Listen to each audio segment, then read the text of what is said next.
Siap, udah. Berdoa menurut agama dan kepercayaan masing-masing. Berdoa dimulai.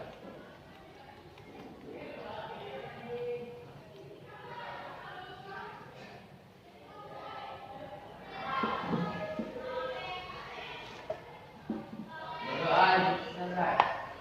Minggu kemarin kita belajar tentang apa, masih ingat? Zat adiktif. Apa itu zat adiktif? Nah, Zat adiktif adalah zat-zat yang apabila dikonsumsi dapat menyebabkan ketergantungan atau ingin menggunakannya secara terus-menerus. itu dia ya. Jadi kalau 2 minggu yang lalu zat adiktif adalah zat yang ditambahkan dalam makanan dan minuman. Kalau zat adiktif itu zat yang apabila dikonsumsi menimbulkan ketergantungan. Nah, macam-macamnya kemarin apa aja zat adiktif? Narkotika, psikotropika, zat-zat psikoaktif. Nah, judulnya itu sekarang upaya pencegahan penyalahgunaan narkoba. Karena narkoba digunakan hanya untuk pengobatan dan penelitian, tapi terkadang orang banyak menyalahgunakan. Ini dia tujuannya. Yang pertama, nanti kamu tahu atau bisa mengidentifikasi faktor penyebab penyalahgunaan narkoba. Kemudian yang kedua, menjelaskan upaya pencegahan diri dari bahaya narkoba. Yang ketiga, menganalisis dampak penyalahgunaan narkoba. Yang keempat, mempresentasikan hasil diskusi kamu. Yang keenam, yang kelima, itu membuat karya tulis atau jawaban dari LKPD nanti kamu kumpulkan. Itu dia.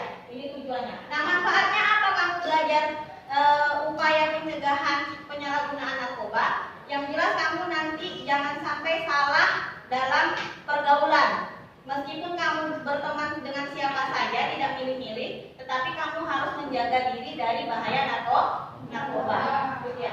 Di sini mekanisme pelaksanaannya sama seperti minggu lalu.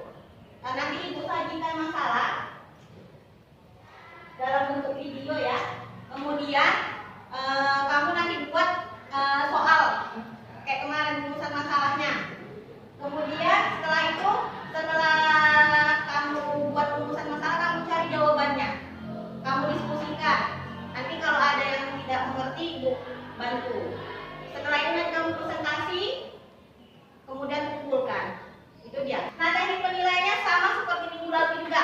Ada 3. Sikap dari diskusi kamu. Selama diskusi ada nggak kerjasamanya?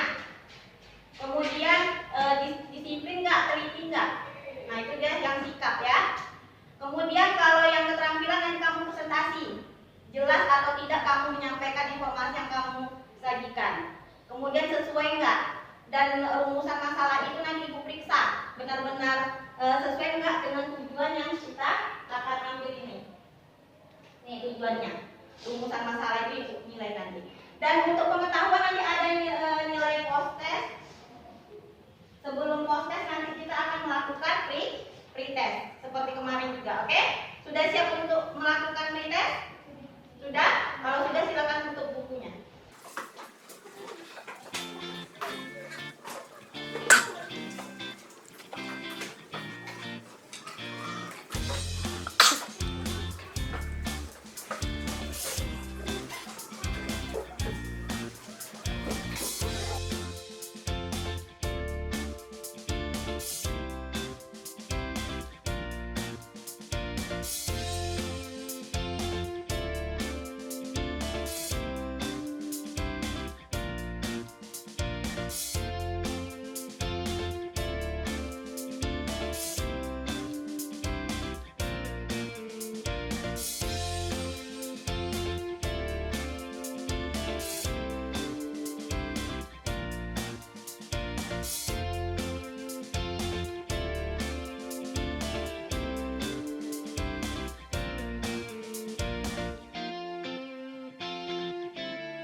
Saudara, Satuan Reserse Narkoba Polrestabes Semarang berhasil membongkar jaringan narkoba yang melibatkan pelajar sebagai kurir narkoba jenis sabu.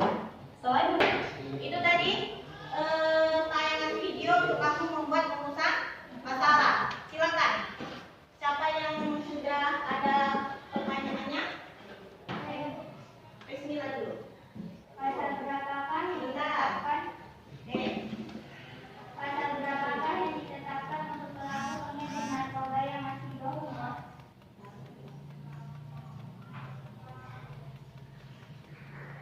Dari pertanyaan kawan tadi, nih ada Vika, Nadia, Rizmi, Nadila, dan Febita.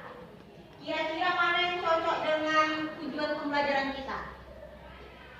Yang tadi faktor penyebab penyalahgunaan narkoba, kemudian upayanya, dampaknya ya satu lagi tadi. Mana yang cocok dari tujuannya? Punya Vika bisa? Bisa kita pakai? Bisa ya? Nah, kemudian punya Nadia?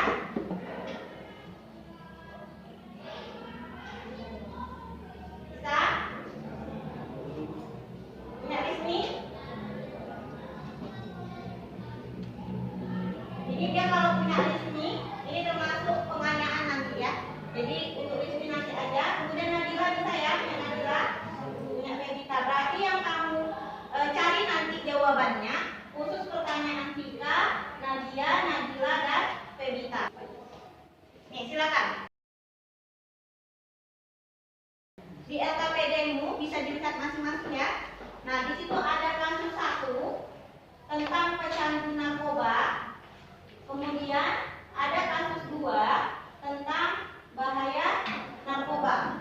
Nah, kamu baca 2 kasus ini, kamu pahami, dan kemudian apa yang kamu lakukan? Kamu menganalisis masalahnya dari kasus itu dan jawab 4 pertanyaan ini. Ada di LKPD-nya ya. Terakhir nanti kamu buat kesimpulan. Setelah buat kesimpulan, baru nanti presentasi kayak kemarin. Oke?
kekuatan dalam menghadapi bahaya.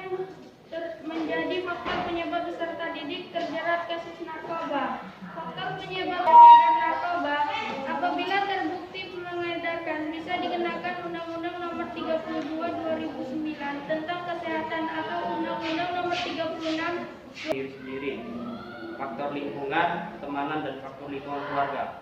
Dampak yang terjadi akibat penggunaan narkoba diantaranya dampak fisik seperti gangguan pada sistem syaraf, gangguan pada jantung, dan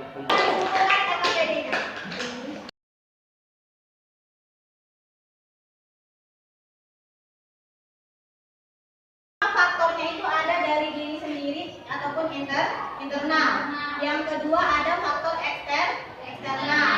Nah, kemudian kalau dampaknya ada untuk dampak yang pengedar, pengguna, dan pecandu. Itu berbeda dampaknya masing-masing ya. Kalau yang pecandu nanti ada dampak psikis, fisik, dan sosial. Kalau yang pengedar nanti kena pasal jika memang terbukti Kemudian yang dampak sebagai pengguna biasanya direhabilitasi. Nah, terakhir tentang apa tadi yang satu lagi? Upaya pencegahannya. Upaya pencegahannya banyak ya, dari penyuluhan, kampanye, pembinaan keluarga, terus pelatihan kecakapan diri, ada yang edukasi, informasi dan lain sebagainya.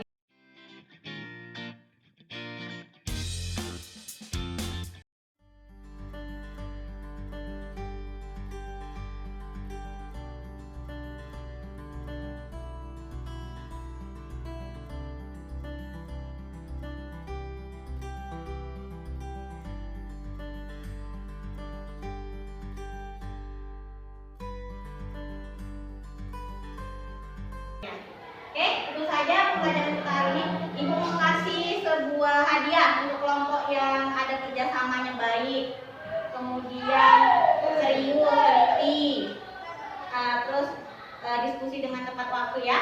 Kelompok inilah yang bagus menurut ibu. Silakan. Oke, kita kasih tepuk tangan dulu. Itulah tadi pembelajaran kita hari ini ya. Ibu harapkan dengan adanya pembelajaran hari ini kamu bisa menjaga diri dari bebasnya pergaulan yang mengakibatkan adanya narkoba. Karena zaman sekarang kan COVID, kamu sekolahnya tidak full 1 minggu ya, hanya 3 hari ya, hanya 3 hari. Jadi gunakan waktu yang kamu tidak ada belajar di sekolah dengan sebaik mungkin, jangan sampai salah pergaulan. Tentu saja.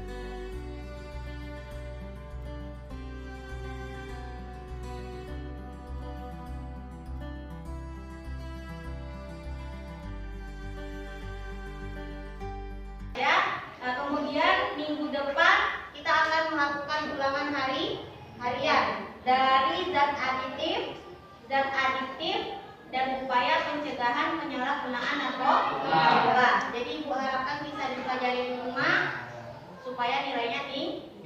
Oke, itu saja ya. Untuk mengakhiri kegiatan kita silakan berdoa. Ketua. Ya, udah.